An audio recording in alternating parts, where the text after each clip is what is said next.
अगर इस तरह के भाषणों का प्रयोग असदुद्दीन ओवैसी साहब के सामने में करता तो इसकी क्या हाल हुई होती।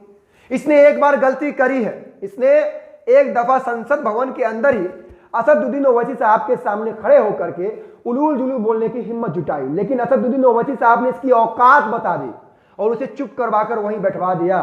बोला तेरी औकात नहीं है कि तू मुझसे बात करे, तू वहीं बैठ जा जहां से उठा है, और ये चुपचाप बैठ भी गया था। दोस्तों भाजपा के जिस तरह छाप सांसद के द्वारा संसद भवन के अंदर एक मुस्लिम सांसद को लेकर हेड स्पीच दिया गया, उसे गालियां दी गई, आतंकवादी कहा गया, उग्रवादी कहा गया, भड़वा कहा गया, मुल्ला कहा गया, कटुआ कहा गया, यहां तक कि बाहर निकलने के बाद उसे देख लेने की धमकी दी गई। उस सांसद के ऊपर केवल इतना कार्रवाई हुआ कि उसे डांट फटकार लगाकर छोड़ दिया गया।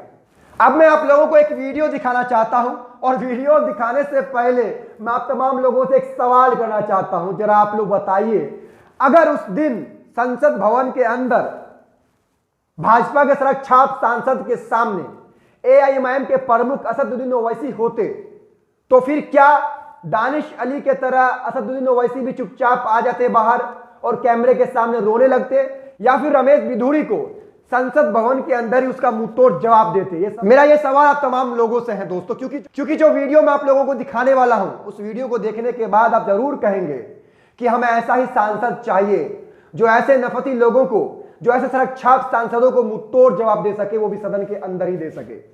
दोस्तों रमेश बिधूड़ी का बैकग्राउंड बहुत ही खराब रहा है। रमेश बिधूड़ी लगातार दूसरे सांसदों को उंगली करने में शुमार नजर आते हैं दोस्तों, लेकिन एक बार रमेश बिधूड़ी का सामना असदुद्दीन ओवैसी साहब से हो गया था सदन में ही, तो उस वक्त असदुद्दीन ओवैसी साहब ने रमेश बिधूड़ी को किस तरह से फटकारा था, उसकी औकात याद दिला दी थी और वहीं चुप करवाकर बैठा दिया था। वो वीडियो मैं आप लोगों को दिखाना चाहता हूं। यह वीडियो इसलिए दिखाना जरूरी है दोस्तों कि जिस तरह से दानिश अली कुंवर सदन के अंदर इस नफती सड़क छाप सांसद का गालियां सुनता रहा, और सुनने के बाद जब वो बाहर आया और कैमरे के सामने जब वो फूट फूट के रोने लगा, तो कहीं ना कहीं हमें यह एहसास हुआ कि हमारा एक मुस्लिम सांसद, जिसे लाखों लोगों ने वोट देकर इसलिए संसद में भेजा था ताकि वो हमारी मजबूती बने, हमारी बातों को पुरजोर तरीके से उठावे, लेकिन जब वो अपनी बेइज्जती का सामना नहीं कर पाया, जब वो अपनी बेइज्जती का बदला नहीं ले पाया, तो वह सांसद फिर कैसे अपने लाखों लोगों की इज्जत और मान सम्मान का ख्याल रखेगा? दोस्तों बड़ी ताज्जुब की बात है। मैं आपको वीडियो दिखाना चाहता हूं असदुद्दीन ओवैसी साहब का, जिनके सामने रमेश बिधूड़ी खड़ा होकर चिल्लाने लगा था, और असदुद्दीन ओवैसी साहब ने इसकी औकात इस तरह याद दिलाई कि ये चुपचाप जगह पर ही बैठ गया था। वीडियो देख लीजिए और उसके बाद कुछ ट्वीट में पढ़ के बताऊंगा। लिख कर दिए कि हम सर इसको बिठाइए, ये जैक इन द बॉक्स है, ये जैक इन द बॉक्स है, बिठाइए इसको।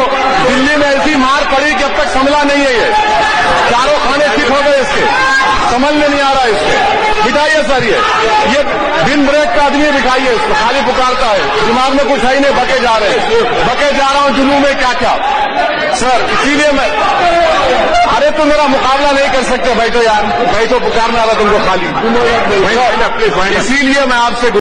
इसने एक दफा दिल्ली में एक रैली के दौरान दिल्ली के मुख्यमंत्री केजरीवाल के बारे में कहा था, तेरी औलाद तेरी नहीं है, कहीं पड़ोसियों की गलती तो नहीं है। सीएम केजरीवाल पर बीजेपी एमपी रमेश बिधूड़ी ने 2016 में यह बयान दिया था। उत्कर्ष सिंह ने एक वीडियो को ट्वीट करते हुए इस तमाम बातों को लिखी है। इस वीडियो में ये रमेश बिधूड़ी 2016 में अरविंद केजरीवाल को लेकर कह रहा है कि तेरी औलाद तेरी नहीं है, कहीं पड़ोसियों की गलती तो नहीं है। ये उस वक्त 2016 में एमपी था, उस वक्त इसने केजरीवाल को लेकर यह बयान दिया था। दोस्तों आप समझिए इसका अतीत कैसा रहा है। जिस सांसद पर कार्रवाई होनी चाहिए थी, जिसे जेल के पीछे डालना चाहिए था, जिसकी सदस्यता रद्द करनी चाहिए थी, उसे सिर्फ और सिर्फ वार्निंग देकर छोड़ दिया गया। आप जरा कल्पना कीजिए कि अगर कुंवर दानिश अली के जगह कोई और होता तो फिर क्या माहौल होता। पत्रकार दानिश अंजार ने एक ट्वीट किया है, वो ट्वीट मैं आप लोगों को पढ़कर बताना चाहता हूं, आप लोगों को जानना भी जरूरी है। दोस्तों दानिश अंजार साहब लिख रहे हैं कि मुस्लिम सांसद कुंवर दानिश अली की जगह कोई और होता या कोई जाट सांसद होता तो अभी तक राकेश टिकैत के द्वारा 4 लाख ट्रैक्टरों के साथ इसके खिलाफ में आंदोलन करना शुरू कर दिया गया होता। वही इन्होंने लिखा है कि अगर कोई दलित सांसद होता तो अभी तक भीम आर्मी चीफ ने चक्का जाम कर दिया होता, जाने क्या क्या कर दिया होता। लेकिन आज एक मुस्लिम सांसद है जिसके ऊपर इस तरह से जो है बातें कही गई, आतंकवादी कहा गया, उग्रवादी कहा गया, क्या क्या जाने कहा गया, लेकिन इसको लेकर किसी ने भी कोई बात नहीं कही, कोई आंदोलन नहीं हुआ, कोई प्रदर्शन नहीं हुआ, यहां तक कि उस सांसद के ऊपर कोई कार्रवाई भी नहीं हुई। ये ताज्जुब की बात है दोस्तों। आप समझिए, सांसद के बारे में जो बातें कही गई है वो सांसद को ही नहीं, देश के 25 करोड़ मुसलमानों को कही गई है। जो जिन शब्दों का प्रयोग संसद भवन के अंदर सांसद दानिश अली के लिए किया गया है, उन शब्दों का सामना भारत के आम मुसलमान रोजाना सड़कों पर करते हैं, अपने गलियों में करते हैं, अपने घरों पर करते हैं, अपने बाजारों में करते हैं दोस्तों। लेकिन आज जिस सांसद को लाखों लोगों ने वोट देकर संसद भवन भेजा, उस संसद भवन के अंदर वो सांसद सुरक्षित नहीं रहा, उसे गालियां दी गई, आतंकवादी कहा गया, उग्रवादी कहा गया, जाने क्या क्या कहा गया, धमकियां दी गई, लेकिन उस पर फिर भी कोई कार्रवाई नहीं हुई। तो सोचिए दोस्तों, देश का आम मुसलमान किन हालातों के साथ जीने को बेबस, मजबूर, लाचार होगा। लेकिन कहीं ना कहीं लोगों का गुस्सा भी फूट रहा है दोस्तों। यह बात सिर्फ सांसद दानिश अली की नहीं है, यह बात देश के तमाम मुसलमानों की है दोस्तों।